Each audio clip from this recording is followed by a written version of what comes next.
Hi dears, welcome back to our channel. ഇന്നൊരു കുഞ്ഞ് travel vlog കേട്ടോ. നമ്മളൊന്നൊരു കോയമ്പത്തൂർ ഒരു അമ്പലത്തിലേക്ക് പോവുകയാണ്. അപ്പോൾ നമുക്ക് അവിടെ പോയിട്ട് ഞാൻ പറയാം കേട്ടോ. അപ്പോൾ അവിടെ അമ്പലത്തിൽ പോയിട്ട് എനിക്കൊരു അനുഭവം ഉണ്ടായിട്ടുണ്ട്. അപ്പോൾ അതെന്താണെന്ന് ഞാൻ പറഞ്ഞുതരാം കേട്ടോ. അപ്പോൾ ഞങ്ങളത് ഇറങ്ങണേ ഗൈസ്. അങ്ങനെ ഞാൻ ഇവിടെ എത്തിയിട്ടുണ്ട് ഞങ്ങൾ. അപ്പോൾ ഈ ട്രാവലിലാണ് കേട്ടോ അമ്പലത്തിലേക്ക് പോണത്. അപ്പോൾ ആരും എത്തിയിട്ടുണ്ടായിരുന്നില്ല. അപ്പോൾ ഞങ്ങളവിടെ കുറച്ച് നേരം വെയിറ്റ് ചെയ്യണ്ടായിരുന്നു. പിന്നെ ഞങ്ങളതാ കുറച്ച് കഴിഞ്ഞപ്പോൾ വണ്ടിയിൽ കയറിയിരുന്നു കേട്ടോ. ഇവിടെ നിന്ന് ഇറങ്ങിയപ്പോൾ 2:30 ആയിട്ടുണ്ടായിരുന്നു. അപ്പോൾ ഞങ്ങളത് 2:30 ആയപ്പോഴത്തേക്ക് ഇവിടെ നിന്ന് ഇറങ്ങി. അപ്പോൾ ഞങ്ങളങ്ങനെ പൊയ്ക്കൊണ്ടിരിക്കുകയാണ് അമ്പലത്തിലേക്ക്.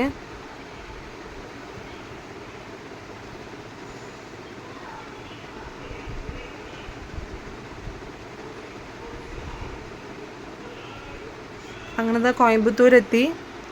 ഉക്കടം സ്റ്റാൻഡ് കഴിഞ്ഞിട്ടുണ്ട്. എപ്പോഴും പോലെ തന്നെ അവിടെ നല്ല ബ്ലോക്ക് ഉണ്ടായിരുന്നു. ഏത് സമയത്ത് വന്നിട്ടുണ്ടായിരുന്നെങ്കിലും ഇവിടെ എപ്പോഴും നല്ല തിരക്കായിരിക്കും. അതുപോലെ തന്നെ നല്ല ബ്ലോക്ക് ഉണ്ടായിരുന്നു. അപ്പോൾ കുറച്ച് നേരം ഞങ്ങൾ ബ്ലോക്കിലൊക്കെ പെട്ടിട്ടാണ് പോയത്. കോയമ്പത്തൂരിൽ നിന്ന് അമ്പലത്തിൽ പോകുന്ന എന്തായാലും ഒരു 3/4 മണിക്കൂറൊക്കെ മതി. പക്ഷേ ബ്ലോക്കൊക്കെ ഉണ്ടെങ്കിൽ 1 മണിക്കൂറൊക്കെ എന്തായാലും വേണ്ടി വരും അവിടെ എത്താൻ വേണ്ടിയിട്ട്. അങ്ങനെ ഞങ്ങൾ നേരെ പൊയ്ക്കൊണ്ടിരിക്കുകയാണ്. പിന്നെ ചായ കുടിക്കാൻ നിർത്തിയിട്ടുണ്ടായിരുന്നു ഒരു ബേക്കറിയിൽ. അപ്പോൾ അവിടെ നിന്ന് ഞങ്ങൾ ചായയൊക്കെ കുടിച്ച് സ്നാക്സൊക്കെ കഴിച്ചു. പിന്നെ പിള്ളേർക്ക് ലേസ് വേണമെന്ന് പറഞ്ഞപ്പോൾ അതും വാങ്ങി കൊടുത്തു.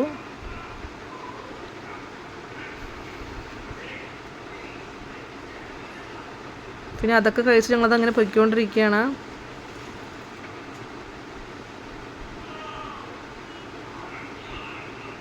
ഇനി കുറച്ച് ദൂരം കൂടെ ഉള്ള അമ്പലം എത്താൻ വേണ്ടിയിട്ട്. അങ്ങനെ ഞങ്ങളിത് അമ്പലത്തിൽ എത്തിയിട്ടുണ്ട്. ഇവിടെ ഒരു 5 മണിയൊക്കെ ആകുമ്പോഴത്തേക്ക് ഞങ്ങൾ ഇവിടെ എത്തി അമ്പലത്തിൽ. പിന്നെ ഇവിടെ നല്ല പാർക്കിംഗ് സ്പേസ് ഒക്കെ ഉണ്ട് കേട്ടോ. പഞ്ചമിക്കാണ് ഇവിടെ ഏറ്റവും കൂടുതൽ തിരക്കുണ്ടാവണത്. അപ്പോൾ ഒരു 6:30-7 മണിയൊക്കെ ആകുമ്പോഴത്തേക്ക് നല്ല തിരക്കായിരിക്കും. വലിയ ഗ്രൗണ്ടാണ്. അപ്പോൾ നല്ല പാർക്കിംഗ് സ്പേസ് ഒക്കെ ഉണ്ട് ഇവിടെ.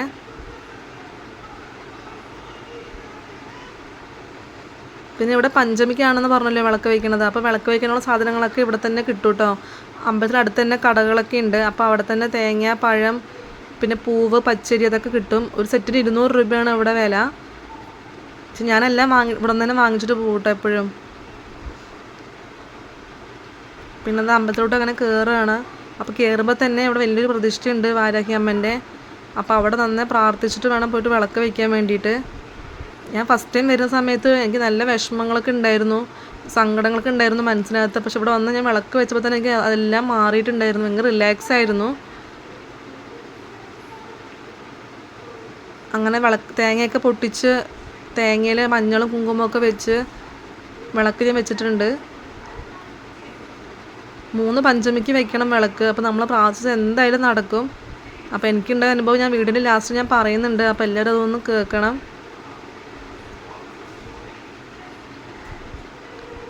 അപ്പോൾ ഇതാണ് കേട്ടോ ഇവിടുത്തെ വാരാഹമ്മൻ്റെ പ്രതിഷ്ഠ. അപ്പോൾ ഞങ്ങൾ അവിടെ ഇരുന്ന് കുറച്ച് നേരം നന്നായി പ്രാർത്ഥിച്ചിട്ടുണ്ടായിരുന്നു. എന്തായാലും നടക്കും നമ്മൾ പ്രാർത്ഥിച്ചു കഴിഞ്ഞാൽ. എനിക്കുണ്ടായ അനുഭവമാണത്. എനിക്ക് നടന്നിട്ടുണ്ട് ഞാൻ പ്രാർത്ഥിച്ചത്. അതുകൊണ്ടിട്ടാണ് ഞാൻ ഇത്രയും ഉറപ്പ് പറയണത്. അങ്ങനെ ഞങ്ങൾ പ്രാർത്ഥിച്ചിട്ട് ഞങ്ങളത് അവിടെ നിന്ന് നടന്നുകൊണ്ടിരിക്കുകയാണ് ഗൈസ്. പിന്നെ അവിടെ അങ്ങനെ കുറേ പ്രതിഷ്ഠകളൊക്കെ ഉണ്ട് കേട്ടോ ദൈവങ്ങളുടെ. അപ്പോൾ ഞങ്ങൾ അവിടെയൊക്കെ നന്നായി പ്രാർത്ഥിച്ചിട്ട് പിന്നെ ഞങ്ങളങ്ങനെ പോയിക്കൊണ്ടിരിക്കുകയാണ്.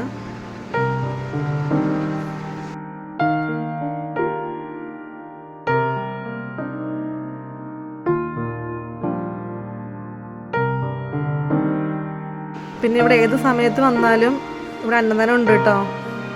പുളിച്ചോറ്, തൈരുചോറ്, സാമ്പാർ റൈസ്, അങ്ങനെ എപ്പോൾ വന്നാലും ഇവിടെ അന്നദാനം ഉണ്ട് അമ്പലത്തിൽ. ഏത് സമയത്ത് വന്നാലും ഇവിടെ അന്നദാനം ഉണ്ടാവും കേട്ടോ.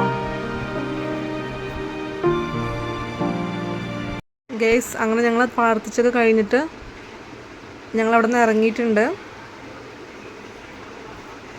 പിന്നെ പോകുന്ന വഴി ഒരു 8 മണിയൊക്കെ ആയി സമയം. അപ്പോൾ ഞങ്ങൾ അവിടെ നിന്ന് കുറച്ച് ജ്യൂസും സ്നാക്സൊക്കെ ഞങ്ങൾ അവിടെ നിന്ന് കഴിച്ചിട്ടുണ്ടായിരുന്നു.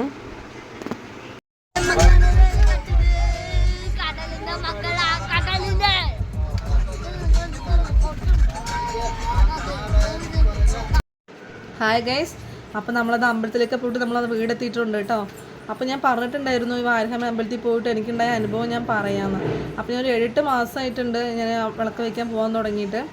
അപ്പോൾ എൻ്റെ ഫ്രണ്ട് പറഞ്ഞിട്ടാണ് ഞാൻ അവിടെ വിളക്ക് വയ്ക്കാൻ പോകുന്നത് ആദ്യമായിട്ട്.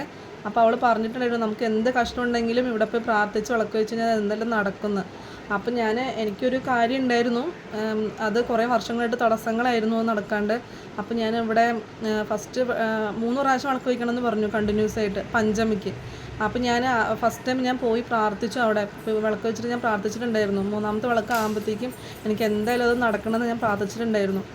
പക്ഷേ 3ാമത്തെ വിളക്ക് വയ്ക്കുന്നതിന് 2 ദിവസം മുൻപ് അത് നടന്നു. അതാണ് എനിക്ക് ഏറ്റവും വലിയ അതിശയമായത്, അതായിരുന്നു. 3ാമത്തെ വിളക്ക് വെച്ചിട്ടുണ്ടായിരുന്നില്ല, 2 ദിവസം ഉണ്ടായിരുന്നു പഞ്ചമിക്ക്. അടുത്ത പഞ്ചമിക്ക് 2 ദിവസം ഉണ്ടായിരുന്നു. അത് 2 ദിവസം മുന്നാണ് എനിക്കത് നടന്നത്. അപ്പം ഞാൻ ഭയങ്കര സന്തോഷമായിരുന്നു, വീട്ടിലും എല്ലാവർക്കും നല്ല ഹാപ്പിയായി. അത് നടന്നപ്പോൾ കുറേ വർഷങ്ങളായിട്ട് നല്ല തടസ്സമായിരുന്നു.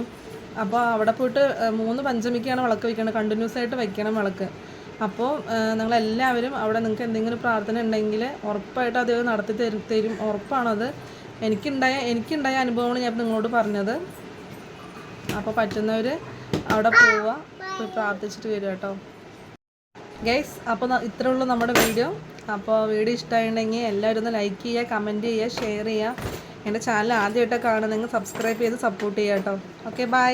അടുത്ത വീഡിയോയിൽ കാണാം. ഓക്കെ, ടാറ്റാ.